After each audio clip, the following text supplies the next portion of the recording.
So we're going to barbecue some pork spare ribs. These are just what I could find at Safeway. Nothing terribly special, but notice these are the St. Louis cut, which is what I always look for in spare ribs. I have found that spare ribs have better flavor than back ribs, but the St. Louis cut eliminates all of the kind of... St. Louis cut is basically the center third of the spare rib. So all I'm going to do is spread the ribs with sort of generic yellow mustard. Doesn't have to be anything special. And then we'll sprinkle salt on them and black pepper on them. Again, just whatever was in the store. And garlic powder. I do not like mustard. I put it on here because it does a good job of holding the seasonings onto the meat. And honestly, you don't taste it in the final product. It will have long cooked in by the time we're done. And we just kind of coat. And of course, we're sort of looking primarily to get the exposed meat. Now, if you're using back ribs instead of spare ribs, there's sort of a tendency to want to get rid of this membrane on the back of the rack of ribs. That was my puppy. She's in a grumpy mood this morning. And so you'll hear people will say, well, before you barbecue, you should take this membrane off the back of the ribs. I haven't really noticed that it makes a big difference. If you cook ribs like we're going to do at 200 degrees for 8 hours, that stuff tends to sort of be done by the time you're finished with it. So if you want to get rid of that membrane, by all means get rid of the membrane. But I've tried it both ways. I haven't found that it's worth the effort to get that off. And make no mistake, it is effort. So we're just kind of sprinkling these generously with salt. This is just whatever salt was at the supermarket. Black pepper.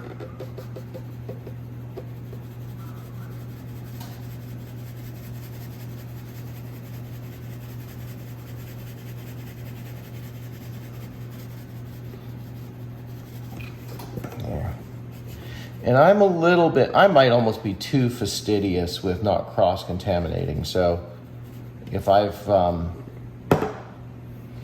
anything wet touches my hand, either accidentally brush the meat or some of the mustard gets on my hand, I will wash my hands before I touch the spice containers. So I killed the camera to roll the ribs over because it was going to get messy. And then I washed my hands. I did.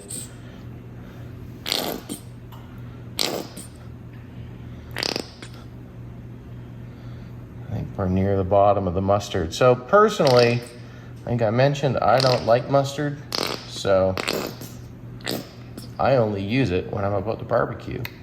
But pretty much any pork product I coat with mustard before I cook it in smoke. If I'm just, grilling pork chops or something, of course I don't. But there we go. Again, the mustard is not really there. It's more of a glue than an actual ingredient. Yeah, look at you. Kind of make sure it's all coated over. Start of a little bit of a vinegar on there from the mustard. Get the start of the salt on there and the garlic, which are two things that all meats need. Okay, maybe not garlic, but definitely salt.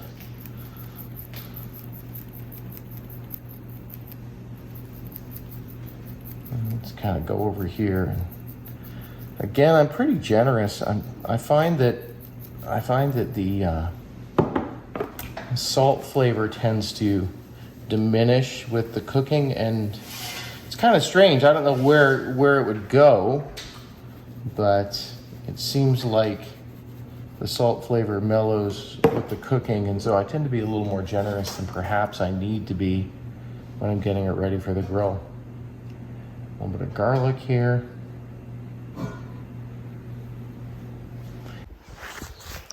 Okay, I've been letting the grill warm up here.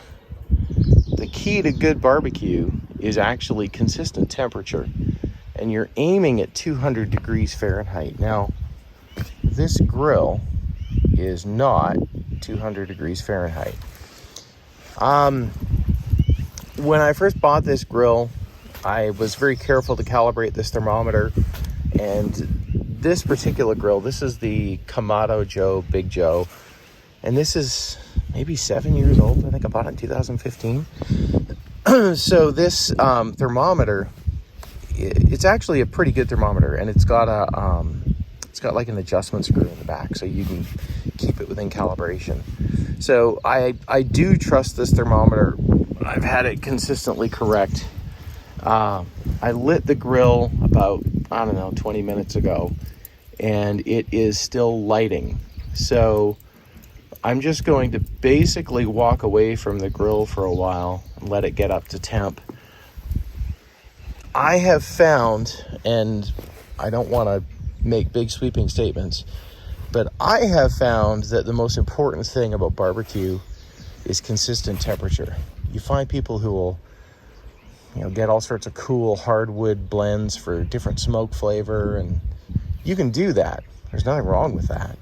But Kingsford briquettes at a steady, constant 200 degrees for 8 hours will give you a better product than expensive hardwood blends and letting the temperature wildly vary over the course of a cook.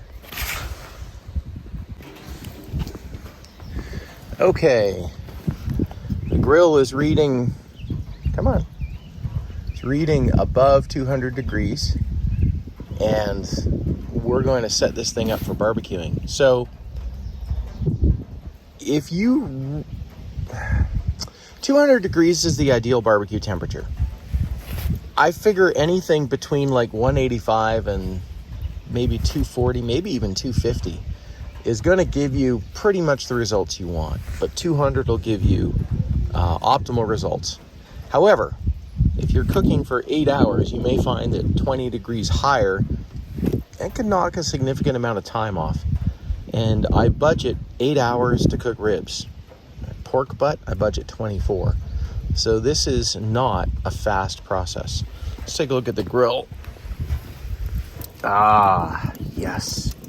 I don't know if that's showing up on the camera, but there's flames bouncing and other fun things. Okay, so what we're gonna do is set up the grill. So the first thing we wanna do is adjust the airflow.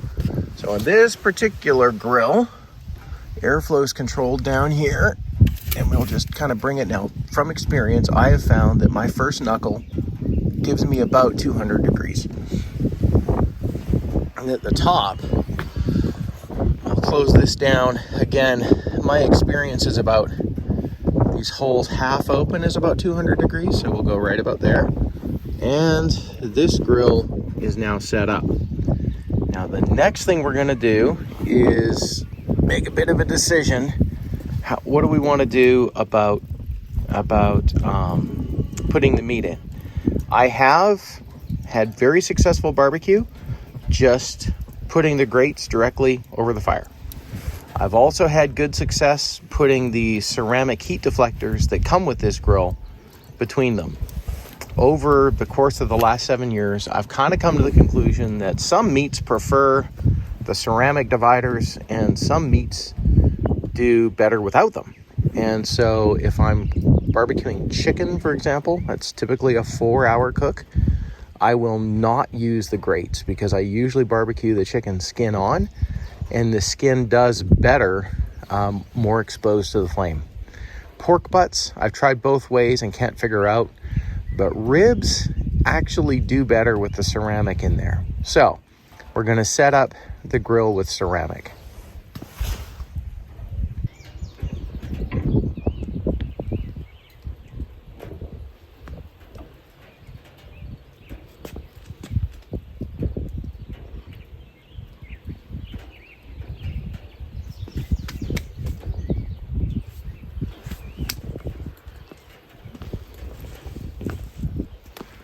All right, there we go.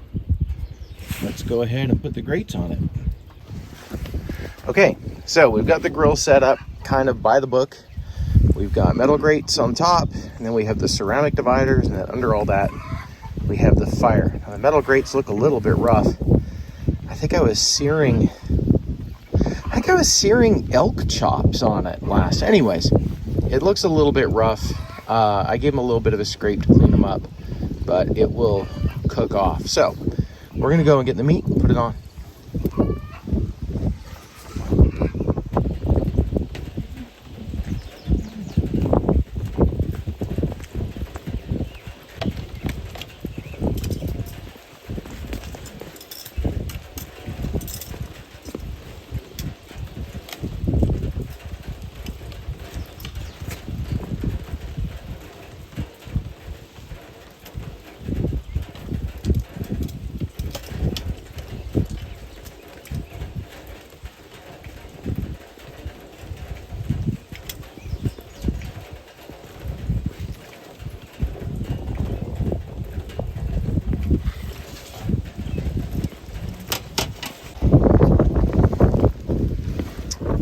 Temperatures come down a little bit, which is sort of to be expected. We're gonna just adjust the airflow a little bit here. I think this rainy day is affecting our cooking temp, but we'll just keep an eye on it. And the ribs are in place. Now we basically wait. Okay, here we are. I think it's about 3.5 hours in, and the temperature is holding 200 degrees. That's good. It's been pouring down rain, but it doesn't look like it's really affected my temperature that much. We have this Carolina treat. This is sauce straight from the bottle. Haven't done anything to it, and we're just gonna go ahead and baste these ribs. So this is my first time taking a look at the ribs. They shouldn't be quite about halfway done here. Okay. Those are looking decent. So I'm just gonna move the baste in here and gradually just kind of paint the ribs with the baste. Depending on the day, I might baste these 2-3 times. I want to say there's days when I've only basted them once. I try to baste at least once. I don't know if it really makes that much difference. I guess it provides a layer of flavor under the finishing sauce. And today, I'm not going to do anything super crazy with sauces. Sometimes I'll, kind of make I've done everything from use sauce straight from the jar to make my own from scratch to somewhere in the middle where I kind of start with something jarred and then mess with it a bit. And today I'm going to just use stuff straight from the jar. I don't remember. My wife and I had a conversation last time I was barbecuing about a week ago, and she had, not a week ago, but a month ago, and she was talking about being curious what it would taste like to just take something straight from the jar. So, well, we can try that.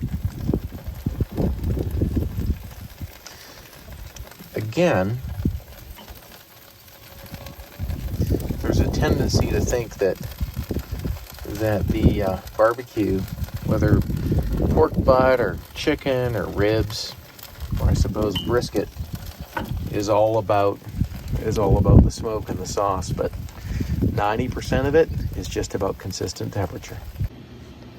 So I just came in from giving the ribs a baste. We're at 4 hours. It's 2:03, and I put them on at 10:10. So we're at 4 hours right now, and I basted them with this Carolina Treat, which is barbecue sauce out of Wilmington, North Carolina.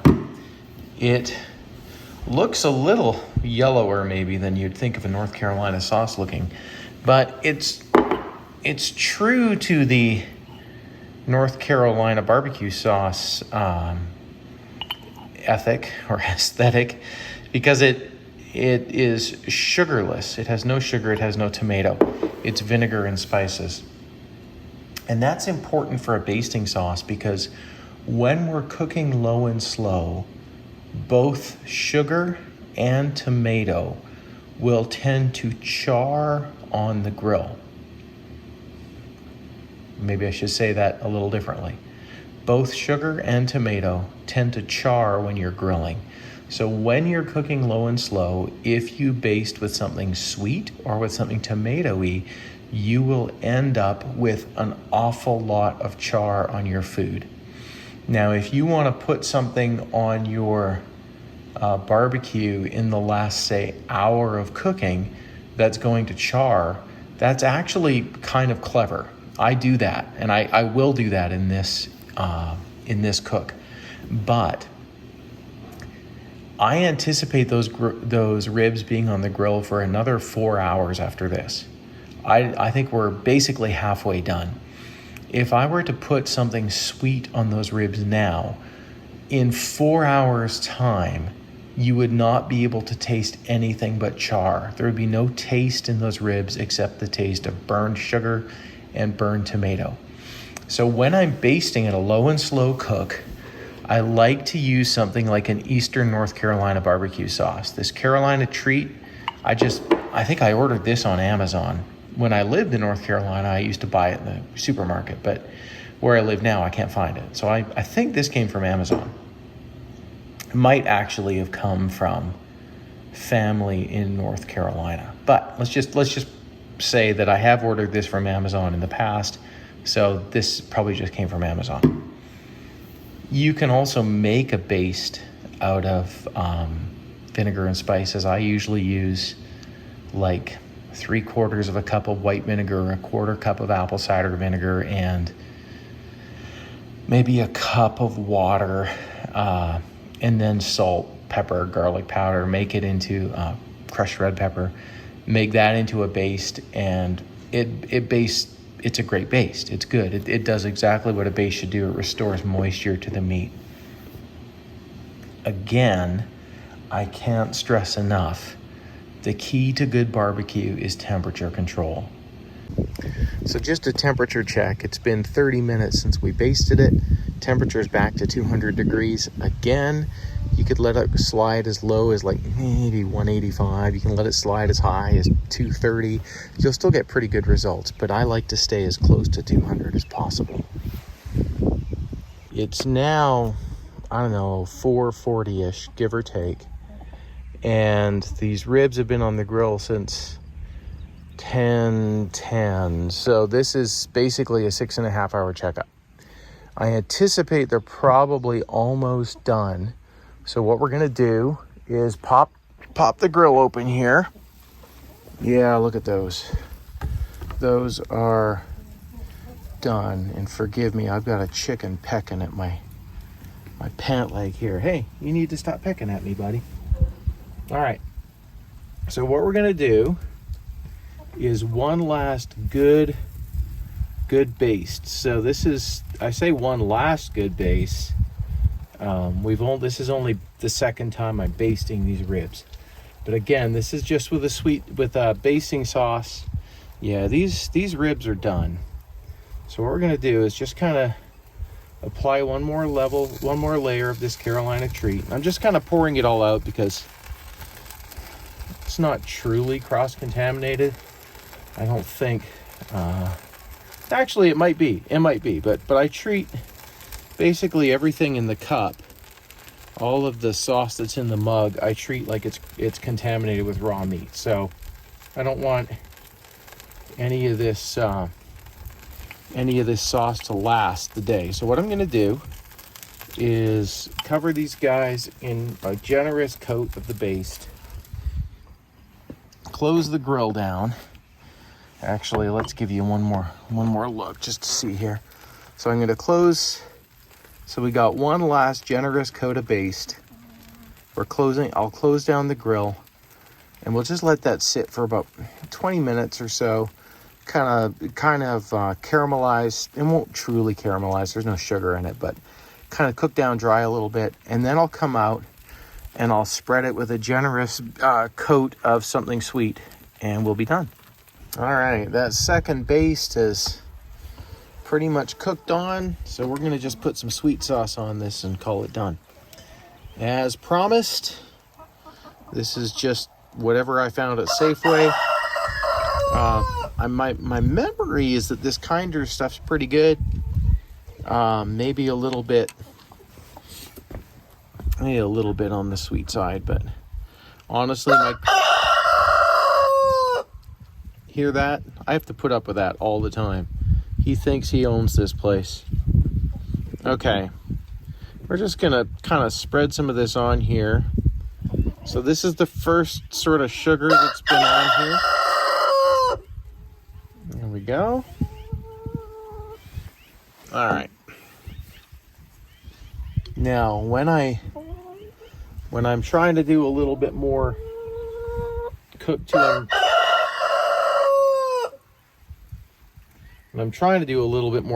impress, I'll usually kind of mix something up. But this is just trying to get a little bit of a sugary sweet glaze over the meat.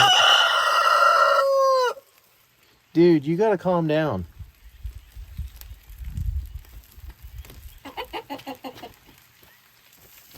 Hey, stop it. I'm sorry, my little rooster here is pecking at my pants. I don't know what he finds so interesting about my leg. Okay, so I just gave this kind of a generous coat of this sweet sauce, and I'm gonna drop the lid for maybe 20 more minutes just to let it kind of caramelize and harden. And then we're gonna take these ribs off.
There we go, finished product. It's been 7.5 hours.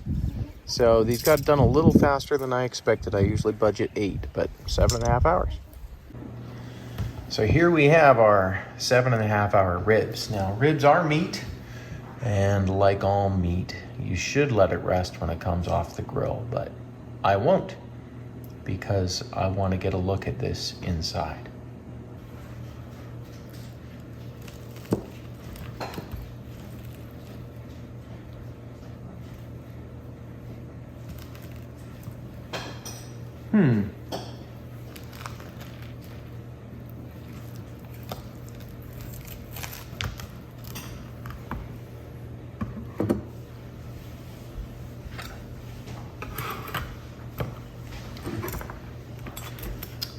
So there you go. Cooked clean through. Look pretty soft. I don't like my ribs to be falling off the bone. I mean, people say that, but oh, that's pretty good.